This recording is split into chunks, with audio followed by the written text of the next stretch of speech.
You're listening to the Armchair GM Sports Network.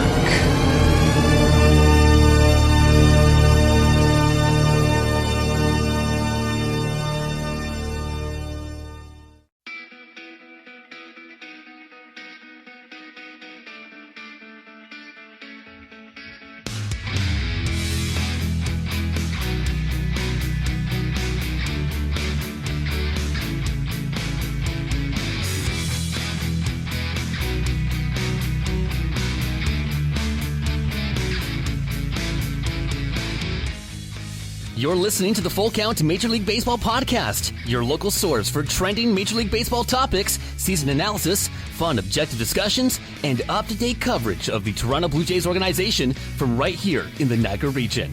Here are your hosts, Brandon Caputo, Reece and Colin Ward.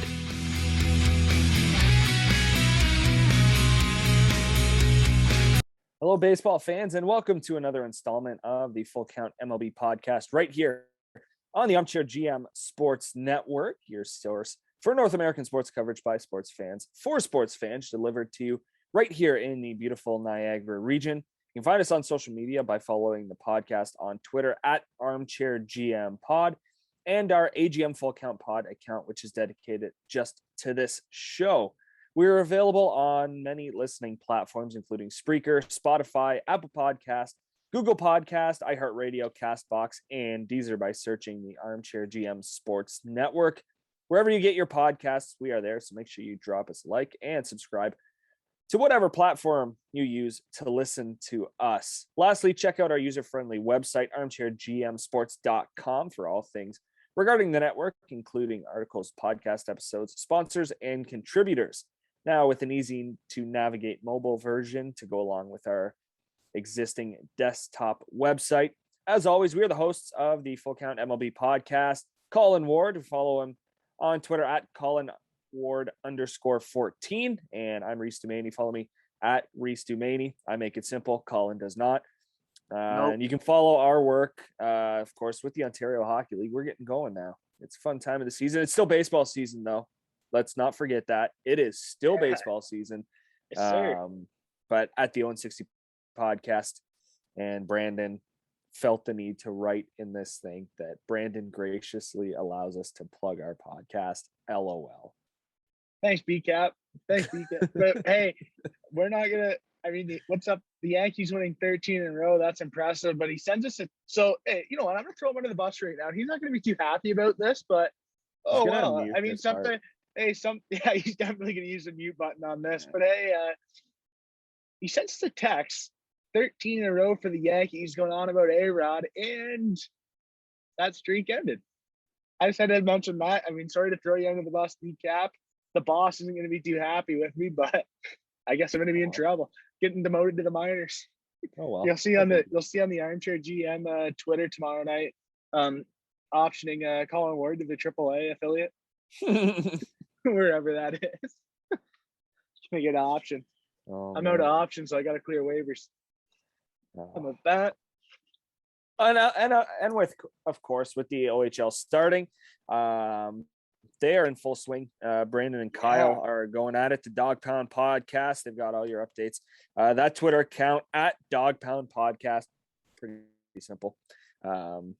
Make sure you stay up to date with everything regarding the Niagara Ice Dogs. Brandon and Kyle, they've got you covered from the first sprints of training camp to puck drop on opening night, and of course throughout the entire Ontario Hockey League season. Again, that's at Dog Pound Podcast. Brandon and Kyle, get you set for an exciting season of Ice Dogs hockey. But to baseball, because it's still baseball season, it is, well, it's September, which, you know, kind of sucks, but September call-ups. Yeah, exactly. Only to 28 though rosters. We might have a discussion about that today. September call-ups officially September 1st. 26 to 28. Yeah, you know what? Let's touch on it. We have two segments here. Let's touch on it on the third, right before we go to break. You got 2 points now. Let's do on the third. We got to remember that because that's a good one. You have two say that. You got two segments. Let's do it on the third. What? On the talking, I don't know, bomb moment. What? On the talking, on the No, talk, wait, like, talk points. folks, we got 2 segments here today, but for this topic, we will discuss it on the third. What? What are you talking? On the talking points. So on the talking, the third Oh, talking I point. thought you meant the third segment. I was like, bruh, you literally just said the second. Wrong moment. Wrong moment. It's all good. Wow. Good one, Colin. Way to be. Look alive. Hey, look alive. Keep your eye on the ball. Let's go. I don't care for myself. Oh, it's never a dull As I'm moment. watching a Miguel Cabrera being awesome video right now. Hey, speaking of Miguel Cabrera, number 500. We mentioned it before. That was Hit great. hit it last Sunday. Yeah, last Sunday now in Toronto. Steven Matz. Just cool. Steven Matz. I don't know if you saw the video, but AJ Hinch's speech after the game in the clubhouse gives you Yeah, goosebumps. that was awesome. That was really cool to see that. Just talked about like who he his first home run off of, who he his 500th off of, and I mean how special it is to be along that ride for his teammates and for himself, AJ Hinch. Yeah. That's just pretty cool. Like that was pretty cool to see that. I mean, for Miggy, I mean, opposite field, you knew it was gonna happen. You knew it was gonna be an opposite field home run off of a changeup too. Yeah, that's I think we can discuss that a little bit, maybe not at length, but I heard them talking about it on Baseball Central, and they're exactly right. This guy can't hit a fastball. Why the hell would you throw him a changeup? Well, that makes no sense. So last Saturday, Reece and I were at the game, and you watched him face Jordan Romano. We watched him face Jordan Romano in pretty good seats, and you saw 100 miles an hour.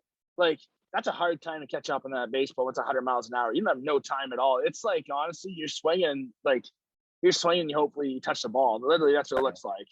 So it's just like, with that situation, I don't know why they're throwing him a changeup. Just throw him the fastball outside, and if he hits it the other way, which he does hit the other way, but if he hits it the other way and if it's gone, congratulations, tip your hat to him, right? But why do you throw him a changeup in inner half where he can get out? And when we watched him in BP, literally the batting practice pitcher is throwing him inside, and he's literally getting the hands like poking it out the other way. It's so interesting to watch him hit BP, and it's just interesting to see why you throw a changeup. I totally agree with you there. Like, if you can't hit the fastball, and Blue Jay fans saw that with Jose Bautista. Jose Bautista couldn't hit the fastballs last year to save his life. Yeah, and I don't know why. I think it's just an ego, right? It's like, okay, I have a good changeup, I'm going to throw it here. Yeah, I agree. Well, and Miguel Cabrera is one of the best guys in the major leagues ever to stay inside the baseball, shoot it to right field if it's an inside pitch. And, the fact that this was a changeup, it was outside. Like, it was a solid 2 to 3 ball lengths off the plate. And he went and reached for it. And that just, again, you look at the situation, how much time do these veteran major leaguers actually have? You think about the time it takes from the release from the pitcher's hand to the plate, how long it takes for the ball to get to home plate. But when you get a veteran player, whether it's Cabrera or Albert Pujols or, David Ortiz when he was still around, those guys have a lot more time than you actually realize. Like, it's less than a second for the ball to get to the plate. Yeah. But for veteran hitters like that who have seen great changeups and who have seen great off-speed pitches, it's like they're waiting 5 seconds for it. They can time it up perfectly. And with a pitch that was 2 to 3 ball lengths off the plate, Miguel Cabrera, that's a no doubter to right field. You knew it was going to go. Yeah, exactly. It's a batting practice pitch for him. It's a batting practice pitch. And it was just interesting because throughout that series, the Jays threw him all fastballs. Just that one at bat. Yep. Literally, that's a one at bat where they threw a changeup and he hit it out. And that to me means he's still a good hitter. He's still Miguel Cabrera. He's still Miguel Cabrera. That's pretty cool to see. I mean, obviously he's not the same Miguel Cabrera as what he was when he was hitting for the Triple Crown. I mean, that's pretty tough to do, but he's still a above average hitter, in my opinion. I don't care what the media says about it. In my opinion, watching Miguel Cabrera play, he still looks above average. He still looks dangerous. Like, it's pretty cool to watch him play still. Yeah. Well, and of course, 500 home runs in the books. He hit 501 the very next series a couple of nights later in St. Louis. And that was a shot to left field. He pulled that one. But he's still chasing 3,000 hits. If I'm not mistaken, he is it's going to be tough. I think he's 38 hits away, somewhere around there. 38 hits in 30 some odd games. So I think it's going to be tough. He's going to have like 5 multi-hit games, but I think it still could be done. Watch him do it on the last game of the year. I think that's the thing. I think it's going to be like that last series or next year, like the first homestand for the Tigers. I think he gets it through there in April in the snow. Like this year. That'd be cool. In the snow. Can you imagine his 3,000th home? His 3,000th hit was like his first home run this year. That would be pretty cool. That would be pretty cool. I hope it's a home run too. That'd be sweet. Yeah, like Jeter's. Like Jeter's, everyone remembers Jeter's just as a home run. Yeah. But if it was like a single, I don't think anyone would remember. Can you imagine hit a single? They'd remember, but like I get it's what not you're like saying. I get what home you're run. saying. It's not like a home run. It doesn't have the same spectacle as a home run, right? Yeah. But hey, I was hoping we could have got Miggy's 500th though. Yeah. I was hoping that'd have been cool. But by the way, shout out to Miggy. He waved at us while we were hanging out down the right field line. That was awesome. Yeah, stand-up guy. That was cool standing down the line there. And for anyone going to a Blue Jays game, the visiting team, the security lets you, like the ushers let you walk down. Yeah, right to the first row. Right like to the field. Yeah, right to the field. So if you're going down to a game, you're going down to see the visiting team, go down there. You can see your favorite team. You can, and the players are really good. I think every player said something. Like Casey Mize. Yeah. Was a good one. Tyler Alexander, we were all like, oh, yeah, great start, Tyler. Yesterday, of course, Tyler Alexander had a really good start the night before. Yeah, he goes, thanks, guys. Appreciate it. Like, you know, just... Griner as well. Yeah, Griner's huge. Yeah, Griner's huge. Yeah, Griner's huge. But that's the cool part about being able to go down there like that. That was cool. And if anyone's going to a game, definitely do that because it's pretty neat. Like, see your favorite players, see your favorite team down close like that. And it was good to see Miggy get that ovation as well from the Rogers Center fans when he hit his 500. It was nice to see them do that. He deserves it. I mean, he deserves to have respect at any park he plays, and I don't think any fan base should disrespect Miggy at all. Just what he's brought to the game. Yeah, although my brother was at the 500th game. Oh yeah, I'm never gonna live that down. So he was saying that there was a guy around him where everyone was standing up. They were all cheering. This guy's sitting down. Miggy hits the home run. Everyone's cheering, and the guy's looking around like, "Well, what just happened?" And we're like, "Come on, man." That's really? What we call. Yeah, that's what you call a fan, just to be there, to be there. Like, I mean, if you're gonna go see Miggy's home run like that, you gotta appreciate him for that because that's pretty special. Yeah. But yeah, congratulations, Miguel Cabrera, Hall of Famer, stud, 501 home runs. One of the best all time. Right? Probably, he's definitely in my top 5 hitters. Probably maybe top 3 hitters all time. I go top 5 right-handed hitters. Maybe not top 5 in our lifetime. In our lifetime, he may be the top. Since '98, he might be the best hitter. He has the only Triple Crown. Let's talk about right-handers. So this is a good discussion too. Top 5 right-handers. I think I could name 3 right off the hop. Albert Pujols, Miguel Cabrera, Mike Trout. Yeah. Even though Mike Trout still has a lot of years left to go and a lot of money. There you go, Reece. Spit it out. What are you doing? I had to turn the lights on. Oh, okay. All good. 2 more. Who else could we put in that conversation? Tatis can't do that yet. No, him and Vladdy can't do. Yeah. You gotta play at least 5 years. Right-handed hitters. Ordonez was good, but he was. Yeah, no. That's tough. Altuve's tough because he played with a buzzer. Can you say Manny Ramirez? That's tough. Because Manny Ramirez is wild. Like, I'm gonna bring. Forgive me if I can't remember what Manny Ramirez's stats were. Oh yeah, like that's interesting, Manny Ramirez. Yeah, our lifetime, you could say that because he only was in the big leagues for 5 years before And we were born. And well, for decap the boss A-Rod. No steroids. I don't count that. Sorry. That's muted. I'd throw Jeter in there.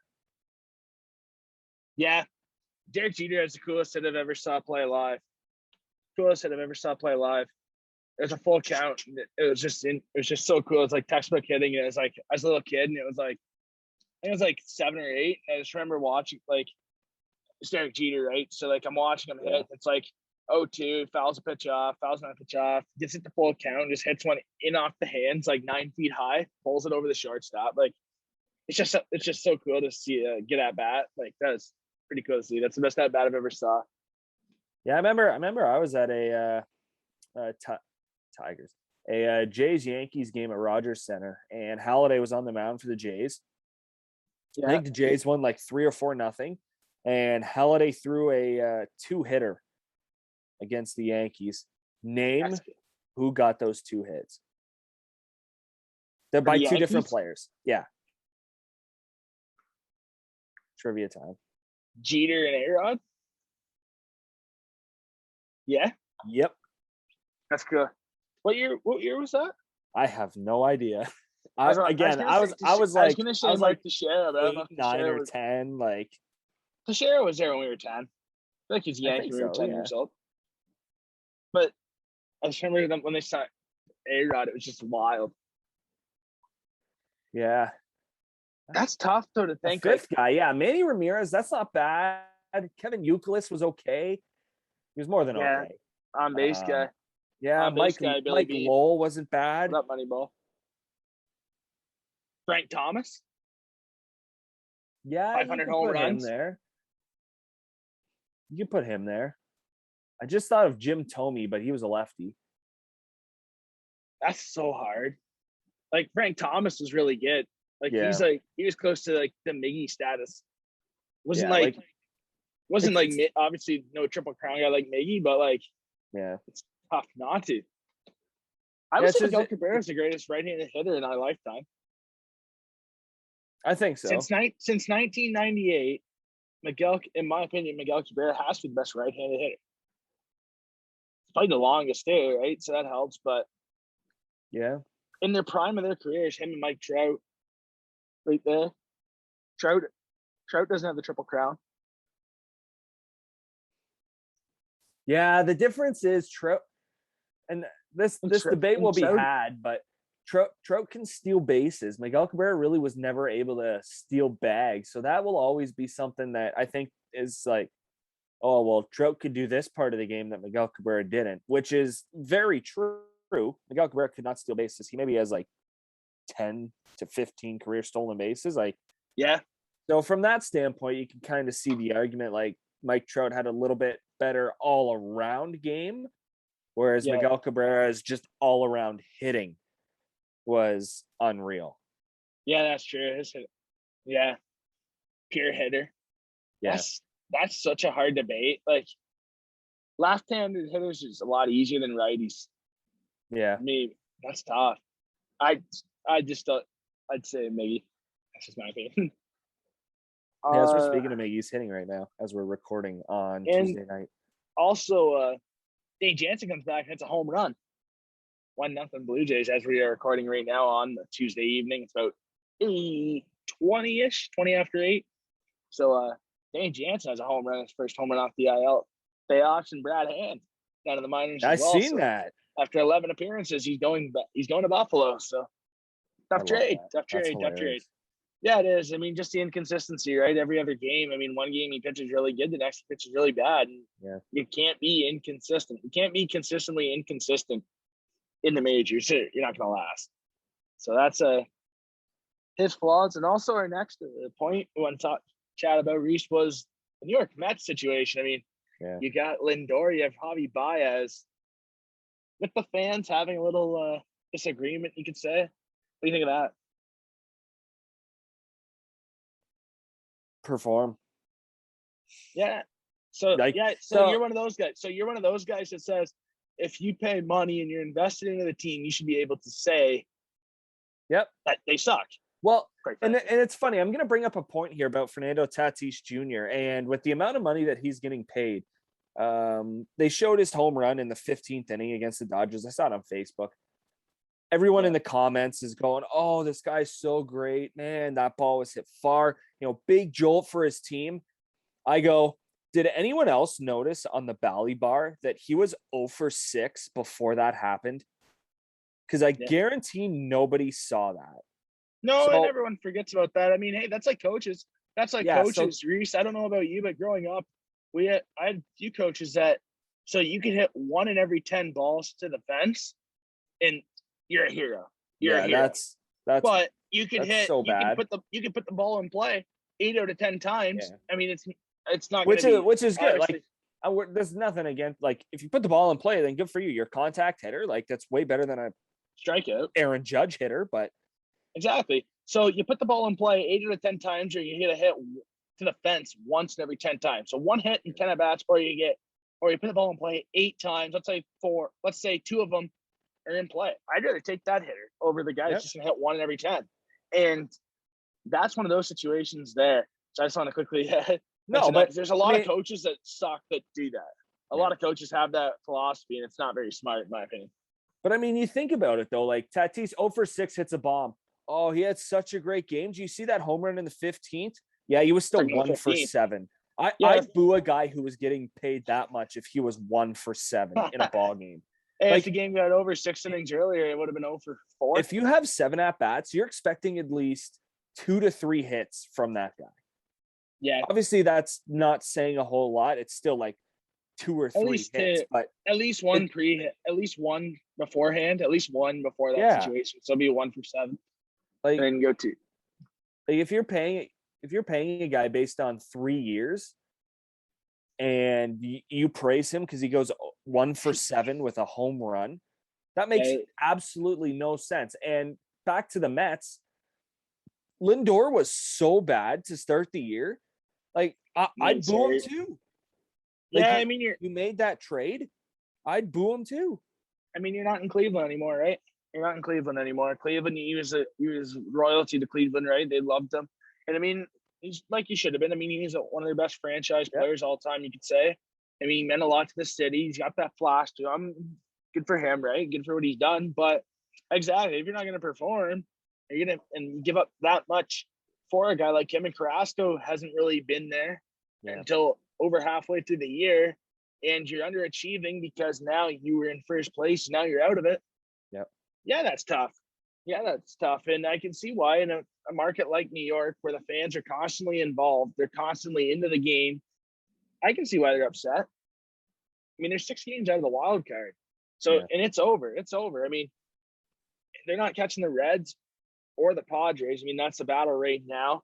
I think that's the only battle. I don't know if St. Louis, they're 2.5 back as I look right now. They're 2.5 back. I don't know about them, but if you're the Mets, I mean, it's a failure season. You've invested all that time. The new ownership comes in, so they want to win a World Series this year, and they got a little bit ahead of themselves. I mean, it's similar to the Blue Jays situation. I was just about to say a lot similar to the Blue Jays situation. They are the Jays. The East. It's the East Division, right? The media. The media is going to eat that up. I mean, when the Yankees were like that too, though. When the Yankees were underachieving in late June, early July, and the road was ending for them. Oh, they wanted to fire everybody, and then now all of a sudden they win 13 games in a row. It's like, hey, we're gonna win a World Series. We're gonna win a World Series. Yeah. They've lost their last 3 in a row, though, the Yankees. So that's awesome. Yeah, I wouldn't get too ahead of that. But the thing is with the Blue Jays, too, you got a plus 118 run differential, and you're in 4th place. That's terrible. That's just something's wrong. Something's wrong if you're plus 118. Oh, but Colin, they're in the toughest division, and woe is them. Hey, I don't see DJ LeMahieu spiking a ball from second base to first base there. Yep. And Marcus Semien had that problem in Oakland. Dude, like, Oakland fans, you can ask an Oakland fan, and they will say that. Marcus Semien had defensive problems in Oakland. So it's going to have that. He's going to be good. Obviously, he's a veteran. He's a good guy for the room, but there's going to be moments where he's not good. So it's going to be interesting. Yeah, it will be. I mean, the fact that Aguilar of the Miami Marlins mocked that was awesome. Yeah, I really agree with that. Yeah, and Mets fans are going to are gonna love that too. That'll just send Met fans. That'll just send them off. Like, if you're biased, why would you admit to that? We're booing our own fans. Like, I get someone asked them what that was, but like, give a Garrett Cole answer. Well, obviously the spider tack is helping with spin rate around the league, and no, I asked you if you use it. It'd be just like, I was expecting an answer like that. He just was straight up, no, the fans are booing us, we're gonna do it back to them, which is really stupid. But Javi Baez has been known as quite a character, and it'll be interesting to see if he's even with the Mets after this season, with his intentions to wanting to sign back in Chicago. So that'll be a wild situation in the offseason, and I'm sure it won't get settled until 2 weeks before spring training starts, like all of those contracts do. Probably like most of the shortstops that are going to be on the market, that including Correa and Trevor Story. But Mets not very smart. I feel that my biggest fear is for the Mets. I think that they're going to spend a boatload of money this offseason. I mean, they're sitting at 64 and 67 right now. They're 3 games under 500. My biggest fear is for the Mets are going to spend a boatload of money and it's going to fail again next year, or they're just going to lose this team and then nothing's ever going to come, which can easily happen. That can be the easier situation to happen out of this, where they're going to make a lot, like they're going to do so much right now and it's not going to work. And then next year it's going to be like, with the new ownership, it's going to be like, all right, what are we doing now? On to a rebuild. And it's going to be tough to watch for your Mets fan. Well, as an anti-New York sports fan, I'm all for that. But if you're the Mets, you just got to hope that you have a healthy rotation. Like Jacob deGrom, if you're going to win World Series, he can't be on the IL. Noah Syndergaard, he's got to stay healthy. Carlos Carrasco, you went out and got him, and came with Lindor, and what's he done for you this year? Syndergaard, what is a lot of these expectations I feel were centered around guys like Syndergaard and Carrasco and DeGrom. DeGrom, obviously, he's been lights out. He's still a candidate for the Cy Young despite being injured. But, it's tough to center your team around guys that aren't on the field. Like, I get what you're planning in the offseason, but if you don't expect, if you're looking at the team, you're looking at the record, you're looking at run differential and all of that fun stuff, how can you say, well, we set things up perfectly? Yeah, you did, but you didn't think that injuries were a thing when you set this thing up. Yeah, it's all about depth. You see that in other sports right now. I mean, you see the National Football League right now, the NFL. So many teams are drafting guys, like 5 guys at one position. It's crazy to think, but and you see it in the MLB draft now. You see all these pitchers who are shortstop being drafted. Well, depth. Yeah, how many right-handed pitchers did the Tigers take? I want to say the draft. I want to say at least 10. Ooh. Yeah, I was gonna say 9, but yeah. I mean, it's what you're gonna do. I mean, you're gonna see that so much because it's similar to goalies in hockey, where one out of 10 become a star, and it's so hard to develop. A lot of it's mental, but baseball for sure. Yeah, exactly. A lot of it's mental. I mean, you get drafted, and then you get into a system, and I think this is a little bit of a Nate Pearson situation, where you get in the system and it's like, I've been doing this my whole life. This has got me here. I've saw in magazines, I've saw in the media that I'm so good. I got this. I'm okay. I don't need help, right? And the pitching coach is telling you to do this, and you got your video guys showing you this to do other things, but mentally you just can't physically do it. And physically you can, but once like pitching, physically, so mental, Nate Pearson can go out there and throw 100 miles an hour. Yeah, and he can drop in that change up outside off the table like nothing. The mental factor is whether he can throw 100 for a strike. Exactly. Like that. Exactly. That's got obviously physical has something to do with it, but if you're mentally not in a game, you ain't going to throw a damn strike to save your life. Exactly. 100%. And plus the big difference is, so you're playing in a minor league ballpark, you're in AAA, you're playing, there's 10,000 fans at the game. Next thing you know, you're pitching in Houston like earlier this year and you got 50,000 there. There's a major difference against when a really you're good team. Yeah, exactly. And you got to get Altuve, Bregman, Correa. You got to get those guys out. Yeah. That's very tough. That's a big difference. And I think that I think Pearson coming up going to the bullpen's good, but it's so mental pitchers. And going back to the Mets, DeGrom, they don't have depth. Like, I mean, they have guys right now, but in their system coming up, they really don't have the guys that can fill in. I mean, it's just DeGrom. And DeGrom's a guy that is having one of the best years that any pitcher's ever had in a single season, but he can't stay on the field. So, and that's going to be the one question in the Cy Young candidate race. That's going to be the one question about that in the National League. Jacob deGrom wasn't healthy, but when he was healthy, he was the best pitcher in baseball, period. Yeah. So that's going to be interesting as well to see, like, when you don't have him, that hurts. Obviously, that really hurts, but they're not catching the Braves. And another thing quickly on the Braves to touch. I was going to say, yeah, who would have thought the Braves would be where they are? Well, is Alex Anthopoulos one of the best GMs in baseball? I mean, since 2015, he's made the playoffs every year. That's impressive. Yeah. That's actually impressive. I couldn't believe that. I saw it on the Athletic Baseball podcast that they interviewed Alex Anthopoulos, and I saw that he has made the playoffs every year since 2015. So is he the best GM in baseball right now? Because he really hasn't went out and made those signings like the Dodgers. I can tell you, Al Avila is not. So there's one. Like development in the minor league prospects here obviously isn't his strongest suit. Up there. But yeah, like he's a good develop the farm system and trade everyone away. Yeah, make that and big then trade. Suck for a few years. But that's the impressive part, though, because he's made the playoffs. And obviously, I mean, going from the Jays, he left the Jays. I was gonna say, the Jays, and then he goes to the Dodgers, good spot. Then he goes to the Braves in a good spot. So he's benefited from a lot of good situations. So maybe that goes away from it, but he's certainly had a lot of success. I mean, this year with the Braves, I mean, being out at the deadline, making those moves, and now, I mean, you're 3.5 up on first place. That's impressive.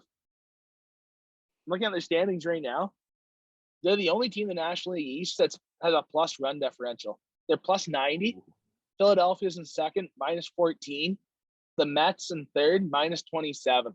So if you're under minus 20 right now, you're not making the playoffs. Minus 60 is Washington. Minus 37 is Miami. Miami just can't get good. Actually not bad. Minus 37. That's not terrible. No, and the worst one in baseball is minus 235. That's Baltimore. And I mean, division they're going to get picked on. That's a division where you're going to get picked on this year. And I mean, the Jays have played like crap against them. I might get a little bit of heat for this because we're winning the season series. When you lose 2 games so far in a year to Baltimore, and you're saying, we want to make the playoffs, you're not. You got to win. You can only lose 1 game to those teams in a year. It's that hard to make the playoffs. And in a year like this, and you have 3 teams in front of you, you can't lose any games against Baltimore. So I don't know why everyone's saying, it's only 1 game. It's only 1 game. Yeah, 1 game leads to 2. Yep. 1 game leads to 2. It's a good point to end the segment as well. It's time for a break, though. When we come back, we will discuss the Jays. We will discuss what is going on. Like you said, Brad Hand has been DFA'd. We are awaiting more results of wins from the Toronto Blue Jays. They need to win in order to have any. They have to be the hottest. They're in no man's land. Yeah, they do. They can only lose 1 game from here on out to win 100 games. Yeah.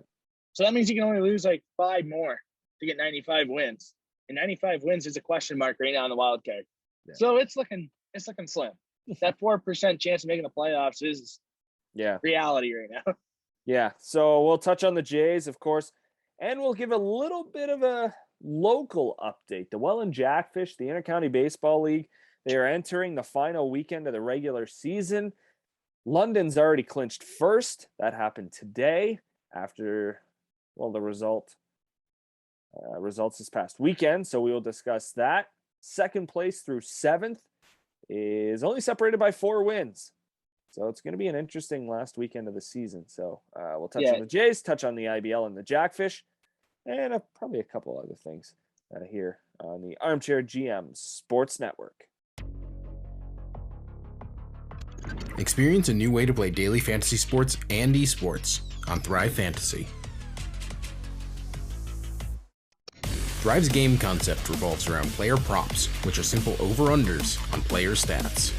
There are contests for traditional sports including the NFL, NBA, MLB, PGA, and cricket, as well as esports titles including CSGO, Dota 2, League of Legends, and more coming soon. Here's how to play. Choose your lineup of over-unders for top-tier athletes that have the biggest impact on the game. Each prop has a fantasy point total based on how likely it is to hit. The more points a selection is worth, the riskier it is. Rack up the most points and win a share of the prize pool. Thrive is awarded over $2 million in cash, so come and prop up today.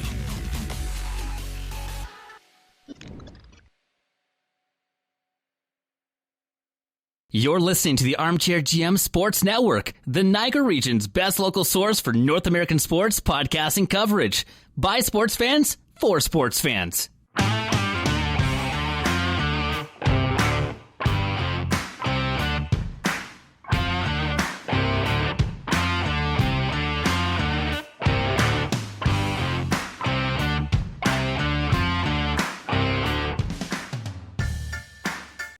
And welcome back to the AGM Full Count MLB podcast on the Armchair GM Sports Network. I'm Colin Ward, joined by Reece.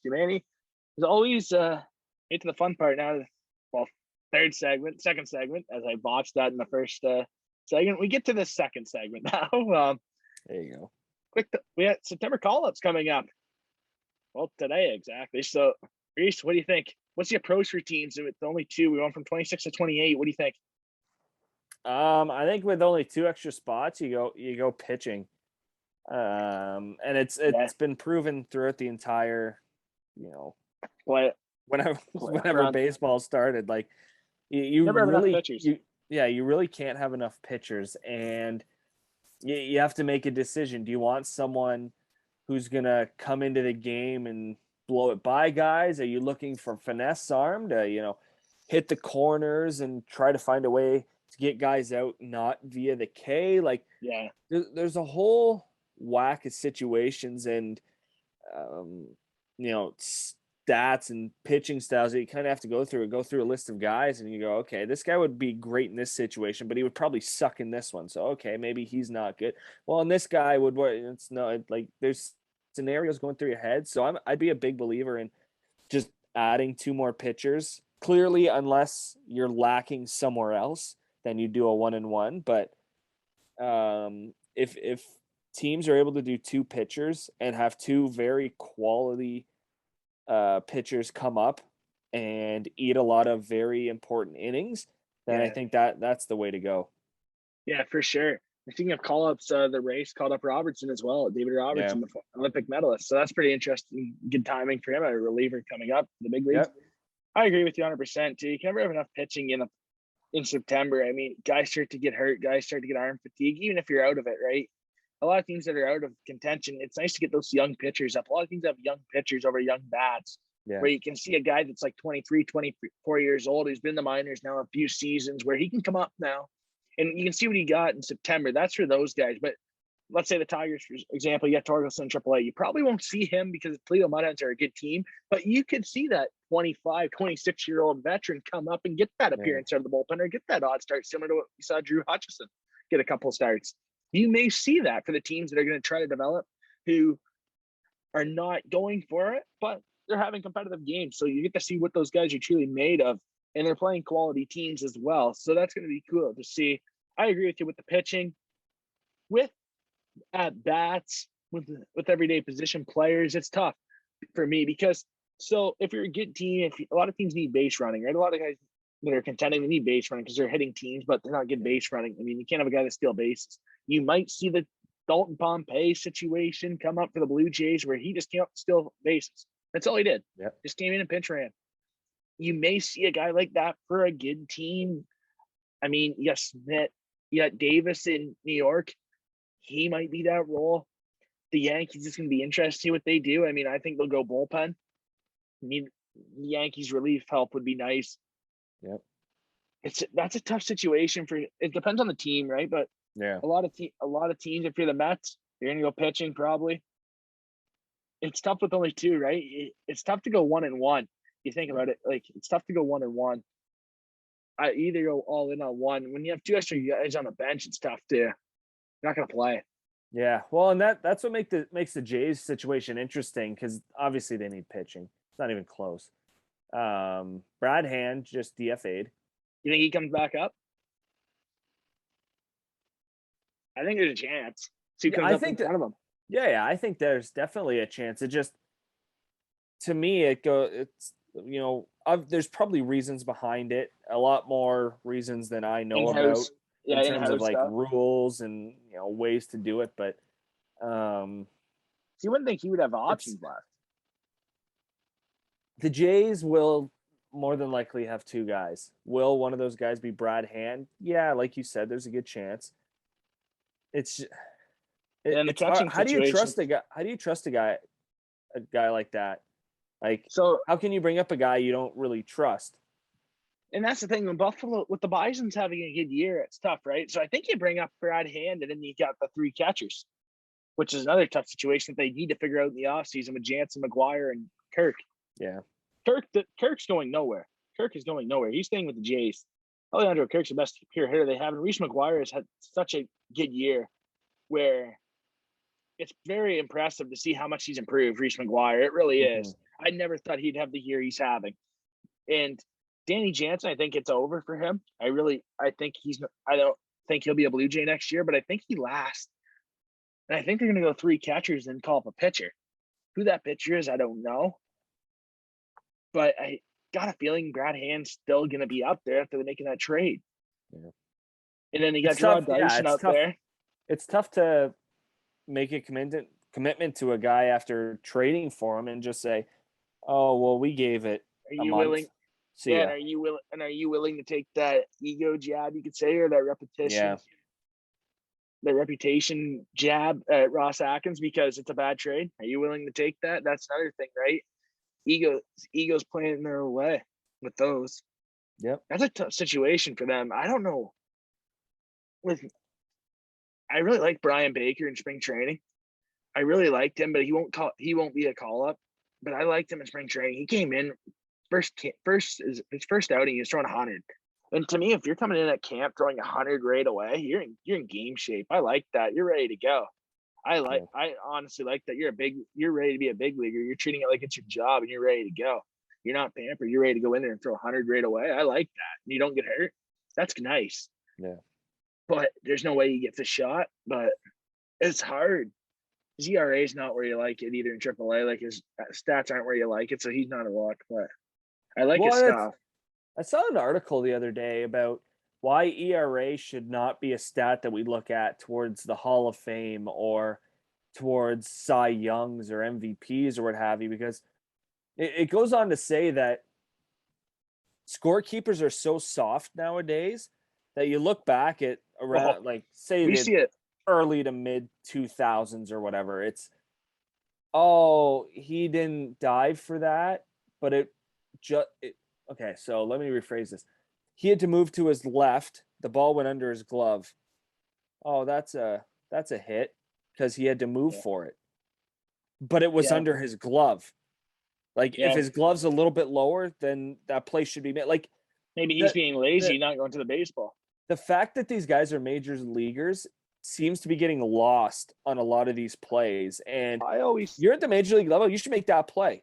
There are certain plays where you look at it, a single A guy, okay, that's tough. You're still getting adjusted to the speed of the game. If you're in the major leagues, you got to make that damn play. You got to be able to move to your left, to your right, get your glove right down to the ground and make that play, get a bad hop and be something you're not going to get all of them, but a lot of them you got to say, okay, like that's an error. A major leaguer should be able to make that play. Yep, agreed 100%. Agreed 100%. I was always told, I don't know about you, but growing up, I was always told, so I'm like 6'2". I'd say like 6'2". I was always told, so my body length, if I could lay down, I should be able to get that ball. Yeah. Anything arms reach, laying down, so that's over 6'2", and on my right or left, I should be able to get that ball, no problem. Anything that you don't get to in there is an error. Yeah. And that's tough. But we see it all the time too in the IBL, covering the Red Sox, doing the play-by-play and color for the Red Sox. We see that all the time in the scorekeepers, where they're giving errors and we're like, that's a hit. Or they're giving hits, and more often or not, it is. They're giving hits, but that's an error. You see that a lot. And yeah, I agree 100%. And I was always taught, like, your body length, you should be able to get to that ball. Anything that goes through you that hits you is an error. But it's changed a lot. And I mean, albeit the MLB, they're hitting the ball 150 miles an hour off the bat, some of these guys. So it's pretty tough. And we see that too in batting practice the other day with the Tigers. You see the guys hitting the fungos to the second baseman and that, and it's like they're hitting it. Like, that's tough. Like, and they're hitting it from just behind the mound to second base.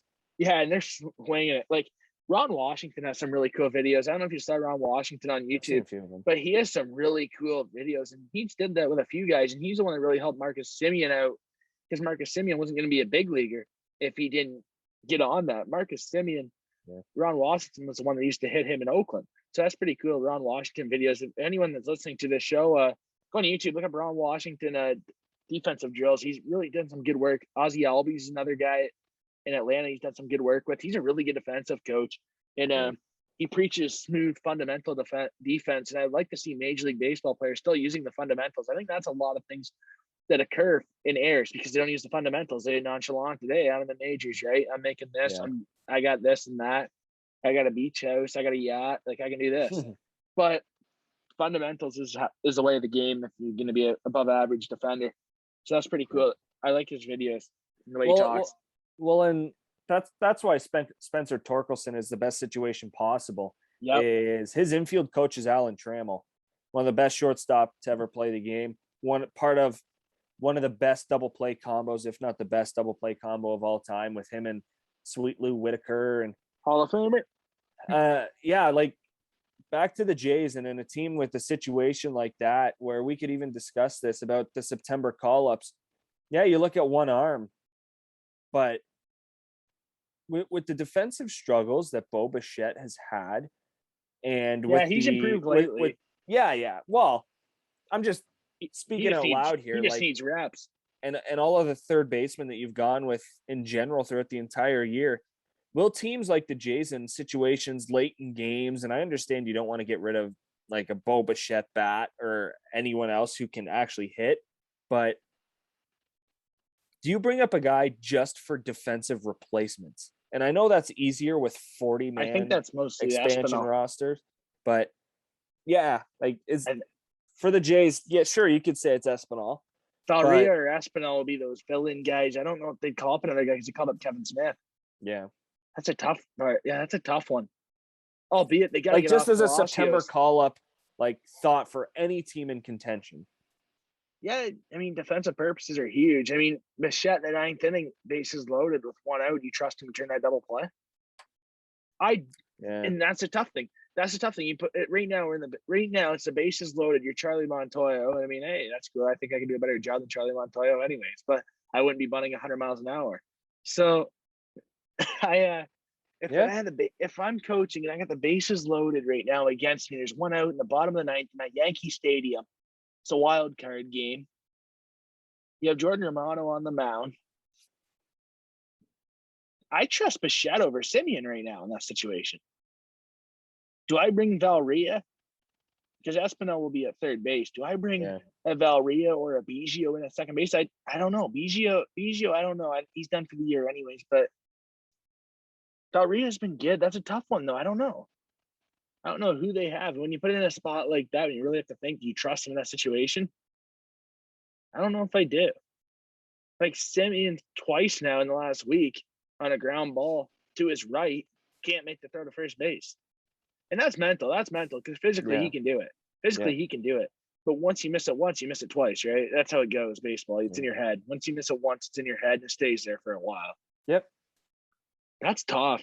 That's a good one. I'd trust Bichette, though, right now over Semien to turn that double play of the ninth. All right. Quickly, before we get to the Inter-County Baseball League, the Welland Jackfish, Toronto Blue Jays are 13.5 out of the East. Not a chance in hell they are winning it.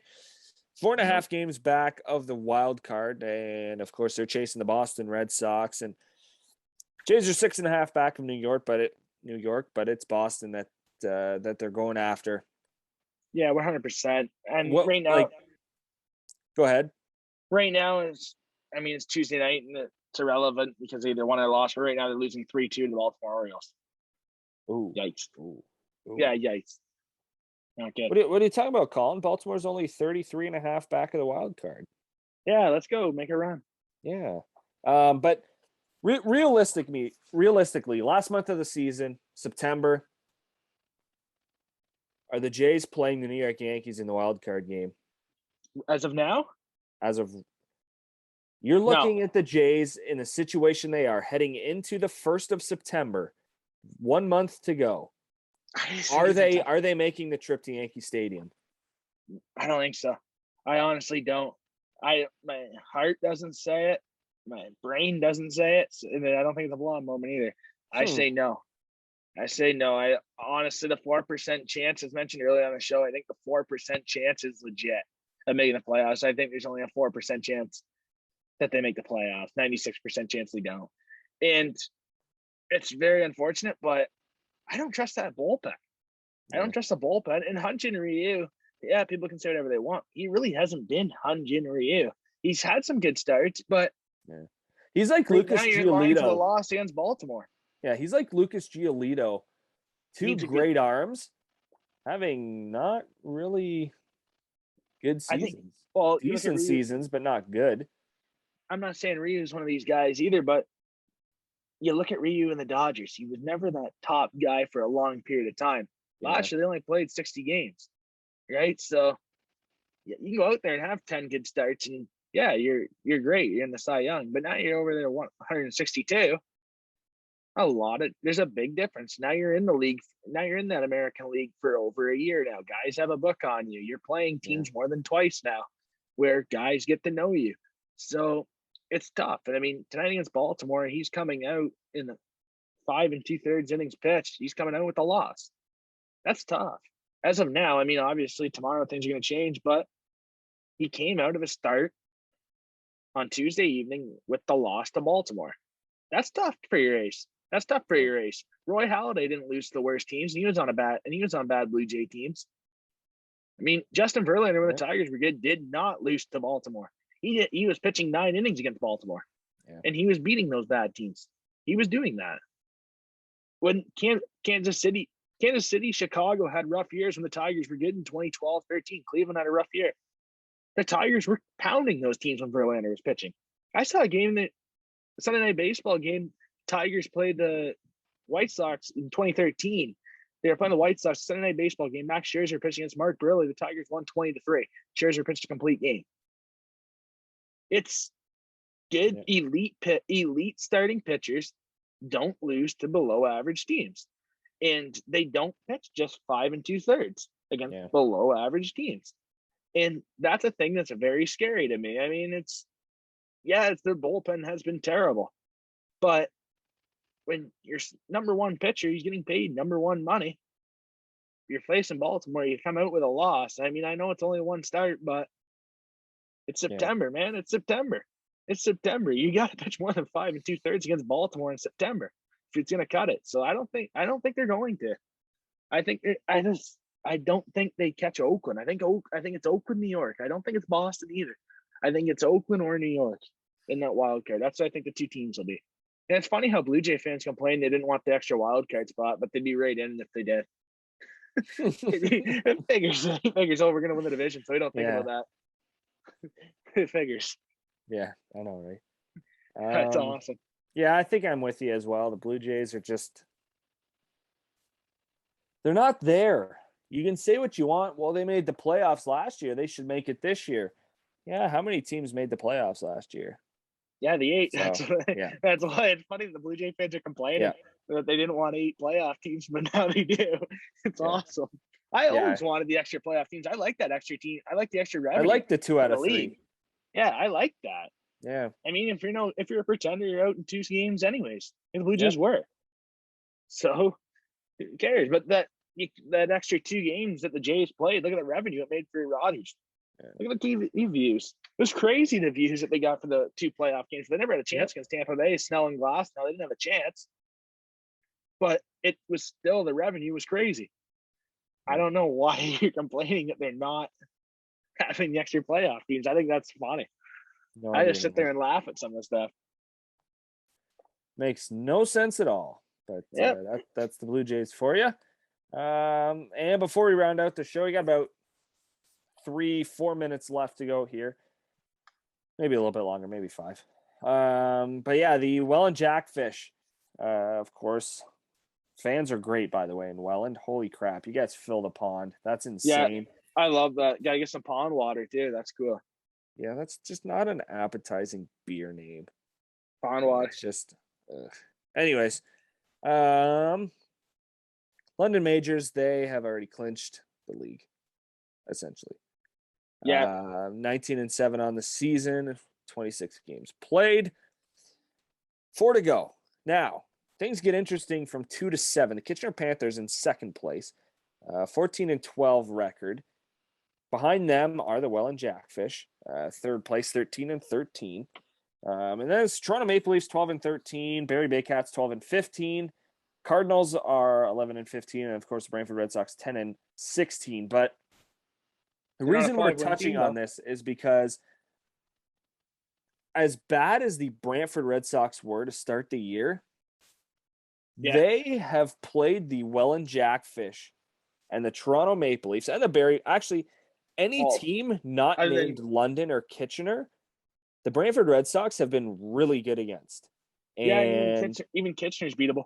Yeah, and all the Welland fans look at it as, it'd be nice to move up into that second spot, play the Brantford Red Sox, and it's Brantford like, why? Brantford's destroyed you guys at home. There's no reason why you would want to play them in the first round.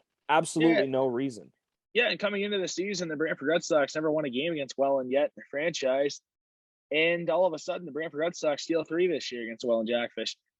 And that's the way I expect it to be. And if Brantford fans, I'm telling you right now, they want Welland to move up to the second spot just to play Welland because it's a favorable matchup for them. And the Welland Jackfish, the big thing that helps them is their bats. They can hit the ball. They're very aggressive early. And if you go down to the pond at Welland Stadium, you will see that they hit the ball early and often. They're a fun team to watch. There's no bunting with them. It's just go up there and swing the bat hard. And I like that. I don't mind that because they can do it effectively. The big thing is for them, can they get the pitching for the playoffs? That's the one thing where it's been the question that's let them down so far. In the games we called for Welland against the Red Sox, we haven't really saw the pitching. Since the first game, we really haven't saw that overpowering pitcher for Welland. So that's the interesting thing that I want to see. Yeah.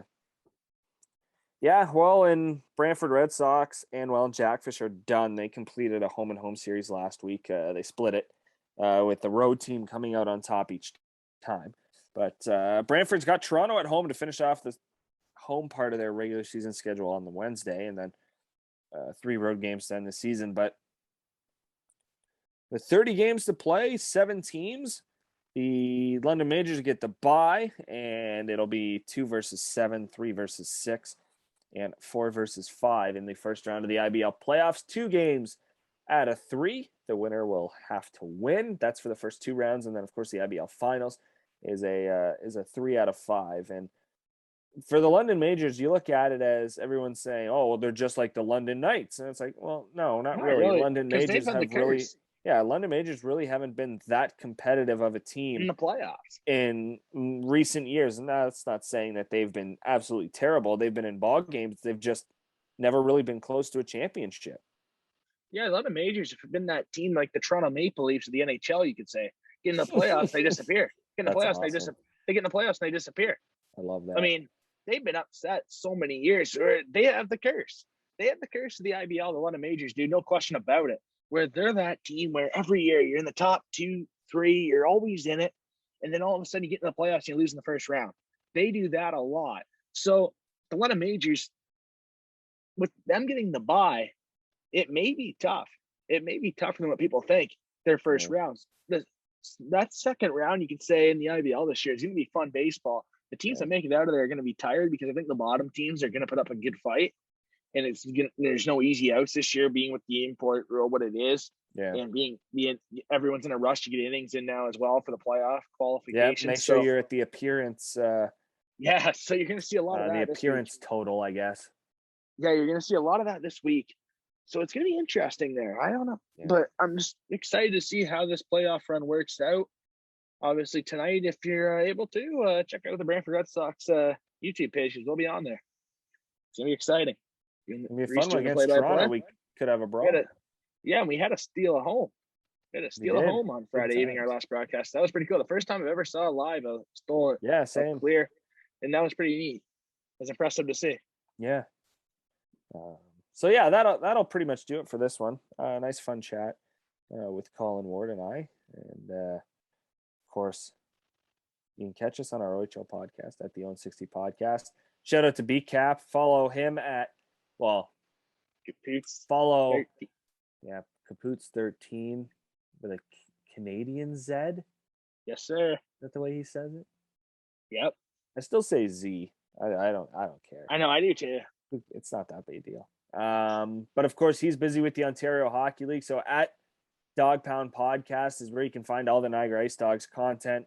He's around training camp. He was there on Tuesday, so he's going to have all the updates that you need. And of course, you can always follow us here at AGM Full Count Pod, right here on the Armchair GM Sports Network, your source for North American sports coverage by sports fans, for sports fans, delivered to you right here in the Niagara region. Of course, Colin Ward at Colin Ward _14, myself at Reece Dumaney, and of course, the dedicated account, AGM Full Count Pod.